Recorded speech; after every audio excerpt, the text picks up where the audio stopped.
இந்த சேனலை தொடர்ந்து நடத்த உதவி செய்ய நினைப்பவர்கள் உதவி செய்யலாம். வணக்கம். ஐஏஎஸ் அதிகாரியாக இருந்த ஒரு நபர் தன்னுடைய ராஜினாமா கடிதத்தை பாஜகவின் முகத்தில் கிழித்து எறிந்துவிட்டு காங்கிரஸில் இணைந்திருக்கிறார். அவருடைய பெயர் கண்ணன் கோபிநாதன். ஏற்கனவே மோடி அவர்களுடைய ஆட்சியில் பல ஐஏஎஸ் ஐபிஎஸ் அதிகாரிகள் மோடியினுடைய மக்கள் விரோத கொள்கைகள் பிடிக்காமல் தங்களுடைய பதவியை ராஜினாமா செய்திருப்பதை நாம் பார்த்திருக்கிறோம். ஏன் தமிழ்நாட்டில் கூட சசிகாந்த் செந்தில் என்று சொல்லக்கூடிய ஐஏஎஸ் அதிகாரி தன்னுடைய பதவியை ராஜினாமா செய்துவிட்டு காங்கிரஸில் இணைந்து தமிழ்நாட்டில் பாராளுமன்ற உறுப்பினர் பதவியில் போட்டி போட்டு இன்றைக்கு வெற்றி பெற்று பாராளுமன்ற உறுப்பினராக இருக்கிறார். அதே மாதிரி ஷா ஃபைசல் என்று சொல்லக்கூடிய காஷ்மீரை சார்ந்த ஒரு ஐஏஎஸ் அதிகாரி இதேபோன்று ராஜினாமா செய்த நிகழ்வெல்லாம் நடந்திருக்கிறது. இப்போது கண்ணன் கோபிநாதன் என்று சொல்லக்கூடிய ஐஏஎஸ் அதிகாரி தன்னுடைய பதவியை ராஜினாமா செய்துவிட்டு காங்கிரஸில் இணைந்திருக்கக்கூடிய நிகழ்வு இந்திய அரசியலில் ஒரு மிக முக்கியமான ஒரு செய்தியாக இன்றைக்கு மாறி இருக்கிறது. ஏன் கண்ணன் கோபிநாதன் தன்னுடைய ஐஏஎஸ் பதவியை ராஜினாமா செய்தார்? அது ரொம்ப முக்கியமான விஷயம். ஏன்னா ஐஏஎஸ் பதவி அப்படிங்கிறது இந்தியாவில் சாதாரணமான விஷயம் அல்ல. காரணம், ஒரு ஐஏஎஸ் அதிகாரி நினச்சா ஒரு துப்பாக்கிச்சூடு நடத்த முடியும். அவ்வளவிற்கு அதிகாரங்கள் குவிந்திருக்கக்கூடிய ஒரு பொசிஷன் தான் இந்த ஐஏஎஸ் அப்படிங்கிறது. அவ்வளோ பெரிய ஐஏஎஸ் துறையை சர்வசாதாரணமாக தூக்கி வீசிட்டு வெளியே வர்றார் அப்படின்னா அப்படி என்ன அவர் கண்ணன் கோபிநாதனுக்கு கோபம் அப்படின்னு நீங்கள் பார்த்தீங்கன்னா, அவர் முதலாக சொல்வது என்பது காஷ்மீரில் இருக்கக்கூடிய மக்களுடைய சிறப்பு உரிமைகள், அவர்களுக்கு இந்திய அரசியலமைப்பு சட்டம் கொடுத்திருக்கக்கூடிய சிறப்பு உரிமைகளை இல்லாமலாக்கி இருக்கிறார்கள் மோடியும் அமித்ஷாவும். இது அவர் முன்வைக்கக்கூடிய முதல் செய்தி. ரெண்டாவதாக, உங்களுக்கெல்லாம் நல்லா தெரியும், லட்சத்தீவுகள் என்று சொல்லக்கூடிய இடம், டையூ டாமன் அப்படிலாம் நீ கேள்விப்பட, யூனியன் பிரதேசங்கள் என்று சொல்லுவோம் இல்லையா? இந்த லட்சத்தீவில் பிரஃபுல் பட்டேல் என்று சொல்லக்கூடிய ஒரு பாஜகக்காரர். இவர் யார் அப்படின்னா, அமித்ஷா ஒரு வாட்டி ஜெயிலுக்கு போனார் இல்லையா? உடனே நீங்கள் கேட்கக்கூடாது, சுதந்திர போராட்டத்தில் பங்கெடுத்துக்கிட்ட அமித்ஷா போனார், அப்படியெல்லாம் இல்லை.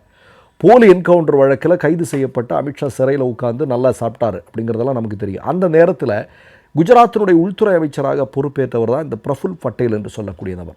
இந்த பிரஃபுல் பட்டேல் என்று சொல்லக்கூடிய நபர் என்ன பண்ணுறாருன்னா, அடுத்த எலெக்ஷனில் நின்று தோக்குறாரு. அப்போ மோடி இந்தியாவுடைய பிரதமர் பொறுப்பிற்கு வருகிறார். இப்போ பிரஃபுல் பட்டேல் அந்த நேரத்தில் நமக்கு பெரிய உதவிகள் பண்ணவர் இல்லையான்னு சொல்லிட்டு லட்சத்தீவினுடைய அதிகாரியாக அவரை அந்த லட்சத்தீவினுடைய பொறுப்பை அவர்கிட்ட ஒப்படைக்கிறாங்க. இப்போ அங்கே ஐஏஎஸ் அதிகாரியாக இருக்கக்கூடிய நபர் யார்? கண்ணன் கோபிநாதன். கண்ணன் கோபிநாத் என்ன அப்படின்னா, பொதுவாக அந்த தீவை பொறுத்த வரைக்கும் ஐஏஎஸ் அதிகாரி தான் அதிகபட்சமான ஒரு அதிகாரம் இருக்கிறது. ஆனால் மோடி என்ன வேணாலும் மாற்றுவார் இல்லையா? இந்த பிரஃபுல் பட்டேலை கொண்டு வச்சு அங்கே இருக்கக்கூடிய பழங்குடி மக்கள், அந்த மண்ணினுடைய மக்களுக்காக போராடக்கூடியவர்கள் நபர்களின் மீது கடுமையான ஒடுக்குமுறைகள், அது மாதிரி கடுமையான அந்த மக்களுடைய தலைவர்களை எல்லாம் சிறைக்கு அனுப்புவது, இந்த மாதிரியான வேலைகளெல்லாம் செஞ்சுட்டு இருந்தாங்க. இதையெல்லாம் அவர் பார்த்துட்டு இருக்கார் கண்ணன் கோபிநாதன். பாஜக ஆர்எஸ்எஸ் அப்படிங்கிறது எவ்வளோ பெரிய ஆபத்தானது, இந்த இறையாண்மைக்கு எவ்வளவு எதிராக செயல்பட்டு கொண்டிருக்கிறார்கள் என்பதை கண்கூடாக பார்த்திருக்கிறார். அது இல்லாமல் இன்றைக்கு ஒரு செய்தி வந்திருக்கு. கண்ணன் கோபிநாதன் 18 வயது வரையிலும் ஆர்எஸ்எஸ் சாகாக்களில் போனவர்.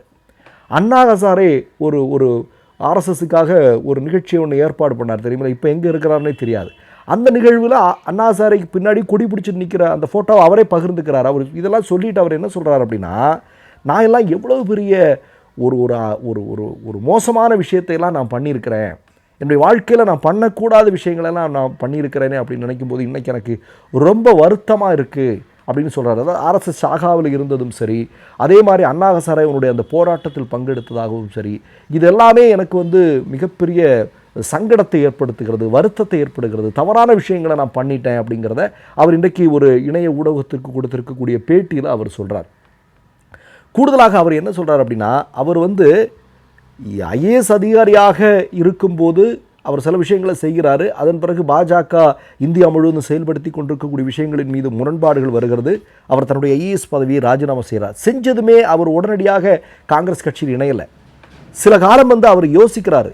என்ன அப்படின்னா, அதன் பிறகும் பாஜகவுடைய செயல்பாடுகளை கவனிக்கிறார்.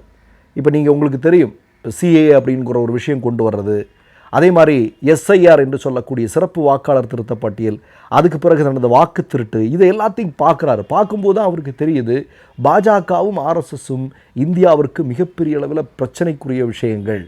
அப்போ அதை எதிர்க்க வேண்டியது நம்முடைய கடமை அப்படிங்கிற பேரில் தான் இன்றைக்கு அவர் காங்கிரஸ் கட்சியில் இணைந்திருக்கிறார்.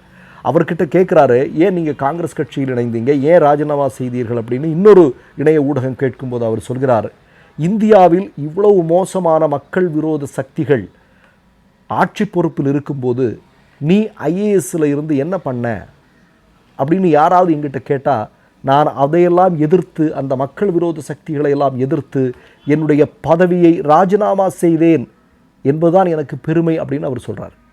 ஏன்னா நாளைக்கு தலைமுறை கேட்கும், மோடியினுடைய ஆட்சியில் இவ்வளவு பெரிய சிக்கல்கள் நடந்திருக்கு, மக்கள் விரோத செயல்கள் நடக்குது இல்லையா, நீ அப்பவும் ஐஏஎஸ் அதிகாரியாக இருந்தியே, உனக்கு வெக்கமா இல்லையா அப்படின்னு கேட்டால், இல்லை நான் ராஜினாமா செய்தேன்னு சொல்கிறத பெருமிதமாக சொல்ல முடியும் என்று சொல்கிறார். நான் ஒன்று கேட்குறேன்னா, இவர்களை மாதிரியான ஆட்கள் தான் இந்தியாவில் இன்றைக்கு பாஜகவினுடைய ஆட்சியில் ஒரு இருண்ட காலம், இந்த இருண்ட காலத்தில் இருண்டு கிடக்கக்கூடிய நம்முடைய சமூகத்தில் மெழுகுவர்த்தியாக, விளக்குகளாக இன்றைக்கு எரிந்து கொண்டிருப்பவர்கள் இவர்கள் தான். மறக்க முடியுமா? அடுத்ததாக இன்னொரு நபர், இவங்களெல்லாம் பேசும்போது நான் ரொம்ப முக்கியமாக சொல்ல வேண்டிய இன்னொரு மிக முக்கியமான நபர் இருக்கிறார். அவர் யார் தெரியுமா? சஞ்சீவ் பட். அவருக்கே தெரியாத விஷயங்களுக்காக அவர் இன்றைக்கு 5 வருடங்களாக சிறையில் இருக்கிறார் இல்லையா? அவர் செய்த தவறு என்ன? மக்கள் தங்கள் கண் முன்னால் மதத்தை தூண்டிவிட்டு மிகப்பெரிய கலவரம் நடக்கிறது, மத வெறியை ஊட்டி கலவரம் நடக்கிறது. இதை தடுத்து நிறுத்த வேண்டிய மோடியும் அமித்ஷாவும் கள்ள மௌனம் காத்து கொண்டிருக்கிறார்கள். அதற்கு எதிராக அவர் பேசினார் என்பதற்காக இன்றைக்கு அவர் சிறையில் இருக்கிறார். 20 வருட சிறை தண்டனை, அது ஆயுள் தண்டனையாக கூட மாற்றப்படலாம். சஞ்சீவ் பட் என்பது நேர்மையான ஒரு அதிகாரி. இப்போ நேர்மையாக இருக்கிறவர்கள் எல்லாமே மோடி அமித்ஷாவினுடைய ஆட்சியில் என்ன நிலைமை அப்படிங்கிறதுக்கு ஒரு நீண்ட பட்டியல் போட முடியும் நம்ம இல்லையா?